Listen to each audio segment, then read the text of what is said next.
chers téléspectateurs, bienvenue sur Question de Temps TV, votre chaîne chrétienne, la chaîne que vous aimez tant, la chaîne que vous suivez avec passion, le canal par lequel le Seigneur passe pour vous prêcher l'évangile, pour vous ramener à lui, afin que vous rentriez encore davantage dans ses voies. Vous me connaissez déjà, je ne vais pas toujours me présenter à chaque fois, mais j'ai quand même sur le plateau quelqu'un de spécial. Vous la connaissez certainement. Si vous regardez bien notre chaîne, vous allez vous rendre compte qu'elle était là la semaine passée. Elle a même parlé de comment reconnaître une bonne femme et tous les critères d'une bonne femme. Elle revient encore ici et elle-même, je lui donne le soin elle-même de se présenter. Alors bonsoir Nelly. Bonsoir. Est-ce que tu peux te présenter? Le public aimerait savoir comment tu t'appelles, ce que tu fais dans la vie. Si tu peux donner un petit résumé de toi en fait. En fait, moi c'est Nelly. Je suis camerounaise. Bassa 100% et fière de l'être.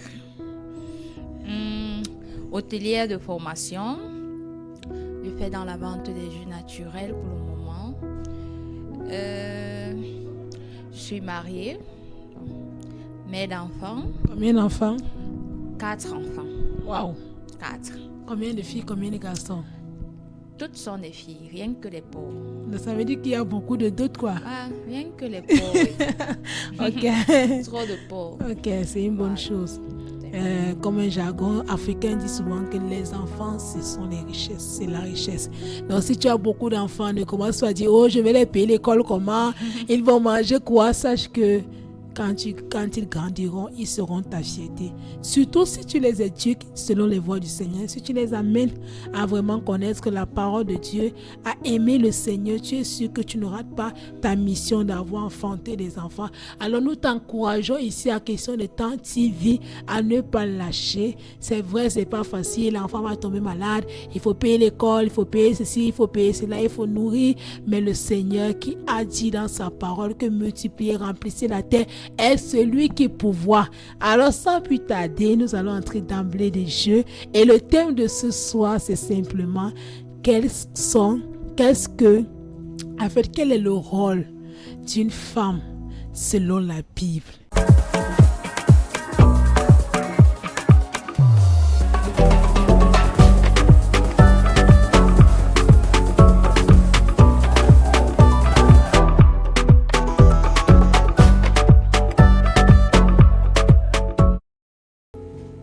Le rôle d'une femme, selon la Bible.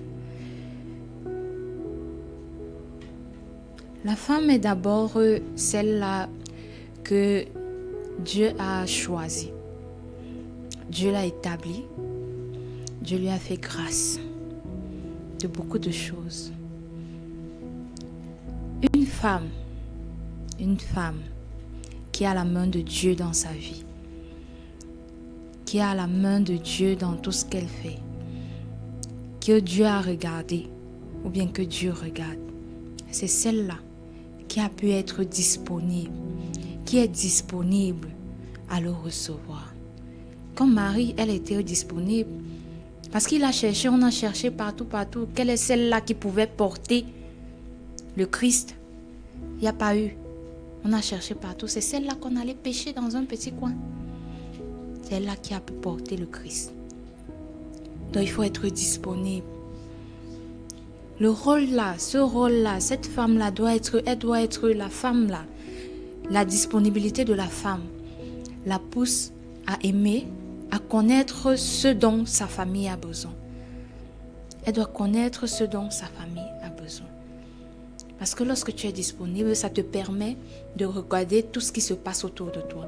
Ça te permet d'étudier, de savoir que ici, là, il y a tel est comme ça, tous les caractères de tout un chacun.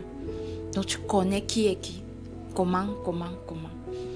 La femme doit être respectueuse. Elle doit être soumise, selon Dieu. Elle doit être soumise dans tout. Elle doit être éveillée. On va toujours revenir dans ça où on dit la femme doit être vraiment une femme de prière. Parce que tout ça, c'est ça qui va avec. Donc, c'est un peu ça. Si elle va aller, il y a tellement de choses. Tellement La femme a beaucoup de rôles. Beaucoup.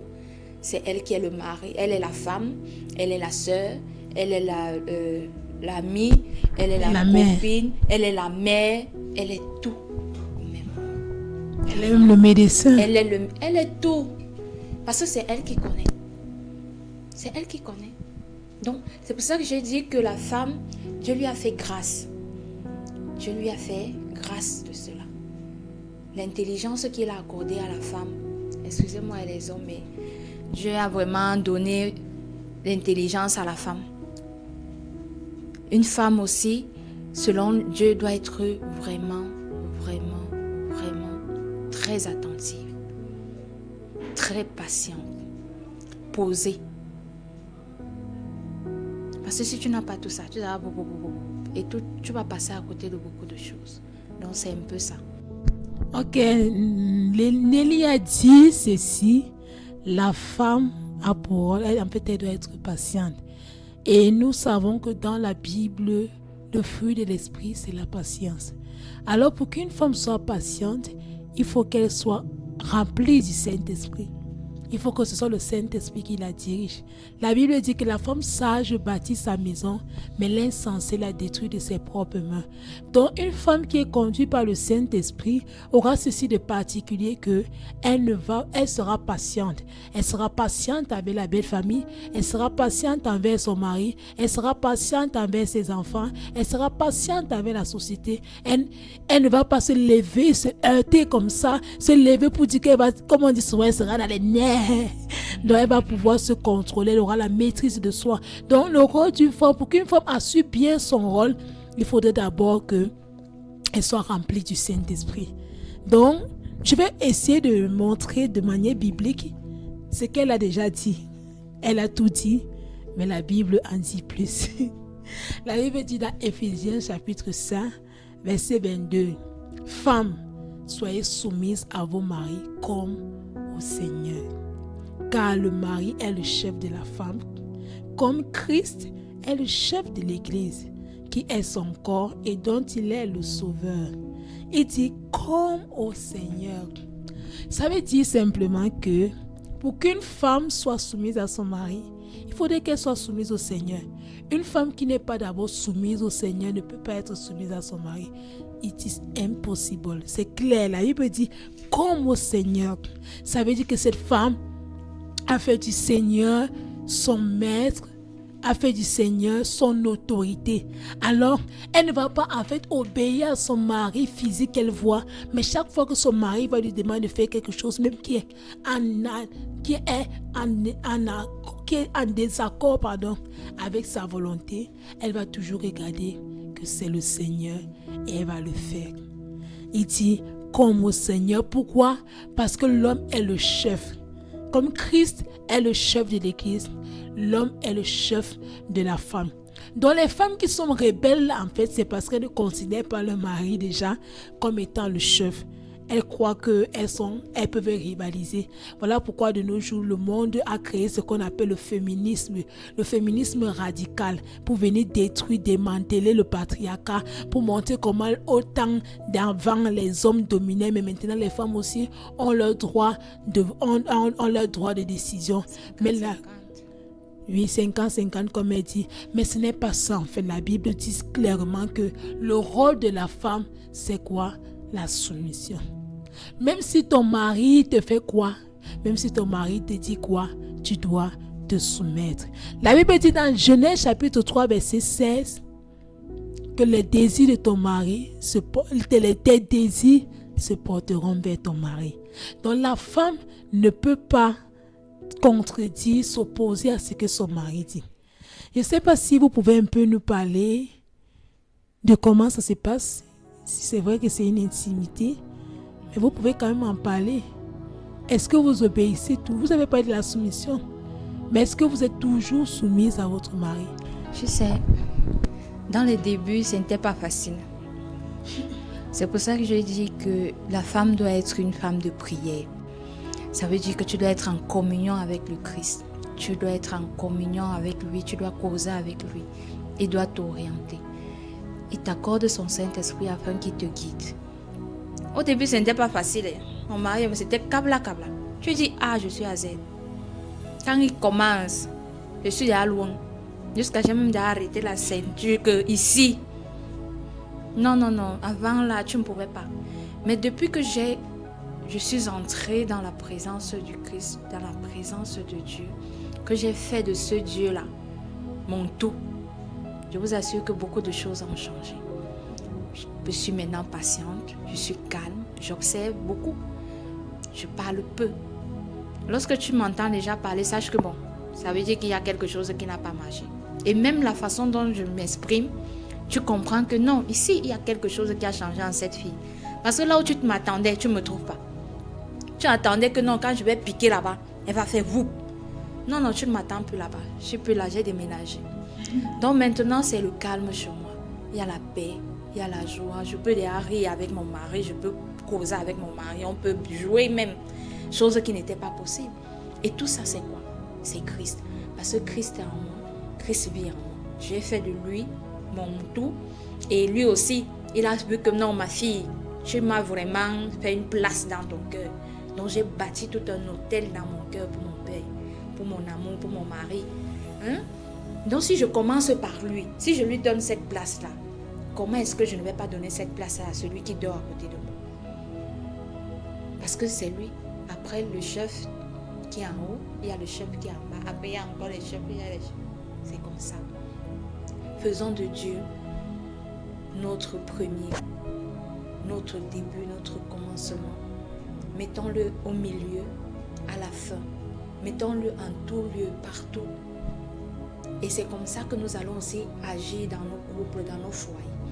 Parce que si tu aimes Dieu, celui que tu ne vois pas, je t'assure que tu vas aimer même celui que tu vois plus que tout. Parce que tu as déjà cette conviction-là, tu es déjà rempli d'amour. Le vrai amour, l'amour là, tu l'as déjà. Donc c'est un peu ça. Donc si c'est moi, qui n'est que moi là, moi je suis là que c'est la joie seulement. La joie.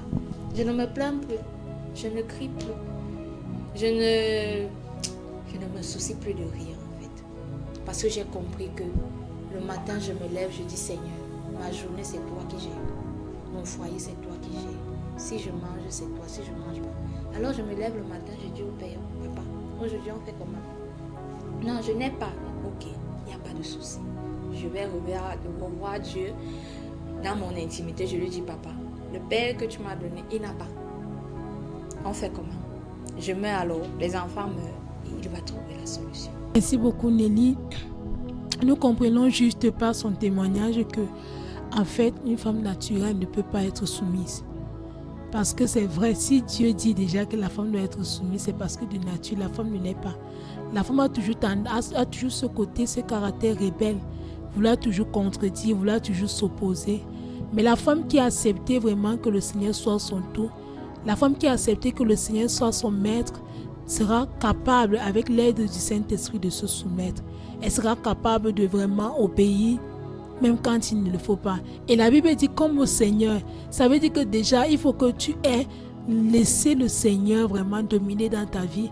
Et là, ça sera facile de soumettre à ton mari. Alors toi qui bagarres un peu comme Nelly, qui disait que le mari avant, qui disait que mais il a A, elle a Z, tu peux changer. Le Seigneur peut changer ton cœur. Il suffit juste que tu acceptes Jésus réellement comme ton cœur, comme ton Seigneur est sauvé dans ton cœur, que tu lui donnes la place que tu as donnée à ton mari, que tu lui donnes la place que tu as donnée à ton travail ou je ne sais pas quoi, afin que lui vienne transformer ton cœur et te donner la nature, sa nature, pour pouvoir supporter, pour pouvoir se soumettre, pour pouvoir accepter, pour pouvoir endurer, pour pouvoir rester tranquille, pour rester calme, même quand ton cœur te dit réponds, quand ton cœur te dit agis. En fait, c'est un peu ça en fait dont il est question. La première des choses dont la parole de Dieu déclare par rapport au rôle de la femme, c'est la soumission. C'est vrai qu'il y a d'autres choses. Il y a le fait qu'elle doit être une bonne mère, elle doit être ci, elle doit être ça. Mais d'abord, ce que le Seigneur demande à la femme, c'est d'être soumise. Parce que c'est difficile pour la femme d'être soumise. Par contre, c'est viable. Prendre soin du mari, prendre soin des enfants, prendre soin de ci. Elle peut faire ça naturellement, même si elle peut faire ça juste par désinvolte. Mais la soumission est une bagarre. Mais Christ a résolu ce problème. La femme qui vraiment accepter Christ, qui a fait de Christ, comme elle disait tantôt, son maître, ça sera très facile pour elle de se soumettre. Elle ne va pas voir que l'homme la marginalise, elle ne va pas voir que l'homme la domine, elle ne va pas voir que l'homme est vraiment comme une oppression. Elle va voir juste Christ, et elle va voir juste celui-là qui l'a libéré à la croix, et elle va pouvoir vraiment avancer avec Dieu et dans son foyer, être heureuse comme Nelly pouvait le dire. Je ne sais pas si tu as quelque chose à donner comme conseil, si tu as un conseil à donner au public, à ces filles-là qui bataillent encore avec le problème de la soumission. Ça, c'est déjà, pour ce temps, c'est en ce moment, c'est pas facile. Hein. C'est vraiment pas facile. Mais on sait qu'avec Dieu, tout est possible. Avec lui, tout est possible. S'il a réussi à le faire pour moi, ça veut dire qu'il peut aussi le faire pour toi. Rien n'est impossible à Dieu. Rien du tout. Confie-toi en lui et le reste va suivre. Donne-lui ta vie, tu lui dis, papa, voilà. J'ai telle chose qui me dérange, qui m'empêche d'entrer dans ta présence, qui m'empêche d'être en contact direct avec toi, qui m'empêche d'évoluer. C'est peut-être l'orgueil. C'est peut-être le bavardage, c'est peut-être l'ivrognerie, c'est peut-être je ne sais pas quoi d'autre qui t'empêche, même dans ton foyer. Parce que lorsque la colère t'empêche d'être en contact direct avec ton Dieu, cette même colère-là va t'empêcher d'être en harmonie avec ton mari.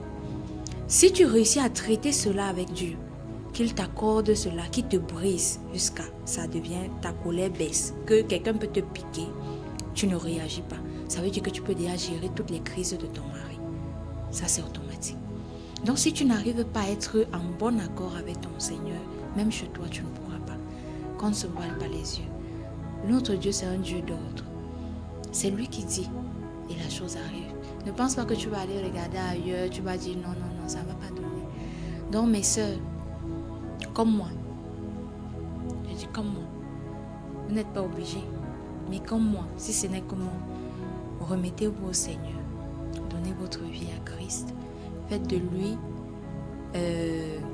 votre amour, votre Père, votre Seigneur, votre tout. Je ne sais même pas, non, normalement il doit même envahir votre esprit, prendre tout le contrôle, comme on dit. Le cœur, c'est lui qui doit vivre là-bas. C'est lui qui doit rester là-bas. Donc, tu dois bâtir un hôtel. L'hôtel, là, c'est pourquoi, quand tu sens que la colère est en train de monter, tu dis, Seigneur, mon cœur, apaise-le. Tu commences à prier. Tu peux louer. Tu commences à louer. Cette louange-là, ça va aller le toucher si elle est vraiment sincère. Ça va aller le toucher. Il va dire, hé, ma fille. Ça veut dire que tu veux vraiment de cela. Et il va commencer à te briser petit à petit. Je ne suis pas encore parfaite, mais je suis sur la voie. Donc faites aussi comme moi. Suivons la voie de Dieu. C'est la meilleure voie. Alors toi qui es dans un foyer où c'est le ring, ou toi qui es dans un foyer, excusez-moi de rire parce que c'est tellement rigolo, mais en même temps ça fait mal. Toi qui es dans un foyer où il y a incompréhension, il y a toujours lutte, il y a toujours guerre sur guerre. Arrête de dire c'est un change mon mari. Laisse-toi crucifier. Laisse-toi égorger. Laisse-toi sacrifier. Mets-toi juste sur l'autel de Christ. Laisse Christ travailler ton cœur. Parce qu'en fait, si Christ a réussi à gagner ton cœur, à transformer ton cœur, l'autre ne sera pas le problème. Arrête de dire que mon mari m'énerve trop. Arrête de dire que si je ne suis pas soumise, c'est à cause de ma belle famille, c'est à cause de si. Non, c'est à cause de personne, c'est à cause de ton cœur. Laisse le Seigneur transformer ton cœur et tu verras comment la vie est belle. Une femme chrétienne qui n'est pas soumise, c'est un gâchis pour le christianisme, c'est un gâchis pour la société. La femme, même si elle dépasse son mari de 10 ans, même si elle a les richesses plus que son mari, elle doit demeurer et rester fidèle, rester soumise, pardon. Parce que c'est d'abord l'homme que Dieu a établi, a créé et la femme vient après. Donc la femme ne doit jamais prendre le dessus sur son mari. La femme ne doit jamais prendre la place de son mari. Elle doit savoir reconnaître sa place. Alors toi, femme, reconnais ta place. Ta place, c'est le second. Ta place, c'est la soumission. Ta place, c'est l'obéissance. Ta place, c'est l'effacement. Chaque fois que tu vas regarder que l'obéissance que je suis en train de faire, si c'est au Seigneur, tu vas triompher. Alors comme elle a si bien dit, laisse le Seigneur transformer ton cœur et tu seras une femme merveilleuse et tu auras un foyer merveilleux. Les hommes n'aiment pas les femmes insoumises, n'aiment pas les femmes rebelles, les femmes qui s'opposent, les femmes qui sont vraiment, qui font tout. Mais les hommes aiment les femmes soumises. Et là, ils vont manifester davantage leur amour. Que le Seigneur te bénisse. Merci vraiment d'avoir écouté cette parole. Si tu as été béni, je t'encourage à partager, à liker, à t'abonner, à parler même à tes camarades, à tes collègues, à tes voisins, à ta famille de questions de Temps TV. Les encourager à vraiment s'abonner. Que le Seigneur te bénisse. Est-ce que tu peux dire au revoir au public? Bye bye et à la prochaine.